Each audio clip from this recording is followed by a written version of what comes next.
পাল্টে এই তো finish finish yes we are first guys, আমি ফার্স্ট হয়েছি। এই তো সেকেন্ড গাড়িটাও চলে এসেছে ভাই সাব, ফাইনালি আমি ফার্স্ট হয়েছি। একের পর এক গাড়ি চলেই আসছে কিন্তু আজকের বিজয়িতা আমি। গাইস ফাইনালি মনে হয় আমাদের গরিবের দিনটা এখন শেষ হতে চলেছে। দেখি আমাদের কি উপহার দেয় এখন।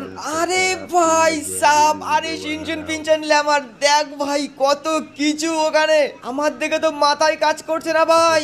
মিস্টার ফ্র্যাঙ্কলিন ক্লিনটন, ল্যামারের ড্রাইভিং পার্টনার, তুমি আজকে জিতেছো 500 কোটি নগদ টাকা এবং 1000 কেজি গোল্ড, সঙ্গে একটা ভীষণ ধামাকাদার হেলিকপ্টার। আরে ভাই এত কিছু দেখে তো আমি খুশিতে আটকে রাখতে পারছি না নিজেকে। ও ভাই সাব দেখো তোমরা শুধু কত টাকা আর কত গোল্ড, 500 কোটি টাকা আর 100 কেজি গোল্ড। ভাই সাব এতদিন রাস্তাঘাটে ঘুমিয়েছি, নিজের ঘরেতেও ঘুমাতে পারিনি ইলেকট্রিক বিলের ভয়তে।